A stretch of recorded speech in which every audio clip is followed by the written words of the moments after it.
Traveling to a festival always seems like a promise of fun and freedom, but for Elisa and Maria, two teenagers from North Carolina, that night would turn into the greatest nightmare of their lives. If you've ever felt that an impulsive choice changed everything, that a simple disagreement led to consequences you never imagined, share in the comments, subscribe to the channel, and hit the bell icon so you never miss stories that reveal the danger hidden in the most common decisions. It was an open-air party full of music, food stalls, and a young crowd. Maria and David, her boyfriend, had an intense fight that ended their relationship right there.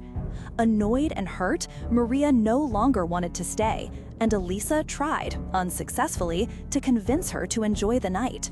The buses would only run again in the morning, and in a mix of stubbornness and desperation, they decided to try to hitchhike home. When no one they knew could help, they accepted a ride from a seemingly harmless couple who appeared gentle and safe.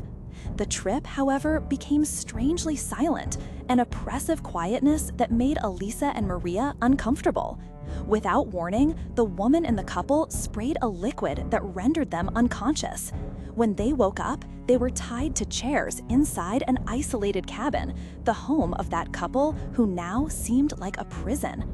The fear increased when they overheard a sinister phone conversation. "You can come. We have fresh meat here." The days that followed were filled with terror and uncertainty, fed only soup, held captive while they awaited a horrible fate. Fully aware of the danger, Elisa sought the strength to survive and escape. They heard about satanic rituals, about organs that would be sold, and understood that they were not in the hands of simple kidnappers, but rather part of a sinister gang. What should have been an adventure turned out to be a fight for their lives, in a macabre game far beyond what they could have imagined. On the eve of the ceremony that would seal their fate, the couple had to move them to another location and left them without food or water for an entire day, hoping to weaken them. But the girls' resilience was surprising. When they were placed in the car, they managed to fight and escape to the safety of the dark forest. The escape was intense and long, but fate smiled on them. No one pursued them. When they arrived, exhausted and dirty, at a gas station, they heard the sound of salvation. They told their story to the attendant and managed to call Elisa's mother. The reunion brought relief, but also an immense burden, that of the traumatic experience that would change their lives forever. Although the town looked for them, Elisa and Maria chose to omit the worst details, fearing that the truth might never be accepted. What started with an argument and a tantrum from Maria culminated in a near-fatal episode, a dark warning about how quickly innocence can be used against the most vulnerable. Teenagers looking for fun need to be attentive and suspicious, even when a situation seems normal. The two's friendship, marked by shared pain, eventually cooled over time. The secret they carried in their hearts created a barrier they couldn't cross. The scars of that night remained, reminding them of how close they were to the abyss. More than a horror story, this is a narrative of survival and overcoming. Elisa, now stronger, knows that the world can hide monsters disguised as ordinary people, and that emerging unscathed from such an experience is to conquer something that few can. Maria's insistence on not staying was the trigger, but what saved the two was the courage to flee when their fate seemed sealed.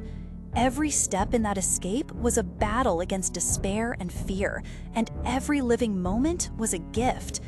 This is a story that many don't want to hear, but one that deserves to be told to warn and protect others. The ride that started as a simple offer of help can hide dark intentions. Therefore, the message is clear. Trust your instinct, observe the signs, and never ignore that inner voice that tells you something is wrong.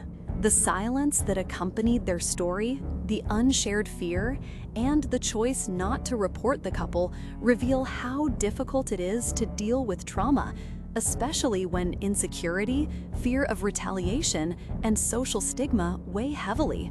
They go on with their lives, but the experience is vivid and painful. The return to normal was never simple, and the invisible trauma permanently molded them. The danger of gangs that use the occult and human trafficking as forms of control is real and present in many places. Stories like theirs should encourage attention, community alertness, and the protection of those around them. For Elisa and Maria, what remained was the lesson and the strength to move forward, always with a watchful eye for what hides in the shadows. They were never the same again, and the weight of what they experienced is the price of an ill-considered choice. Small towns, parties, and quick trips can hide traps we never imagine, and their experience serves as a warning. Nothing is merely as it seems. After reflecting on this story, consider, how many times can a hasty decision put our lives at risk? Don't ignore signs, disrespect, or your own instincts. If this account touched you, share your experience in the comments and subscribe for other real and scary stories that help open our eyes. The truth, even when terrifying, can save lives.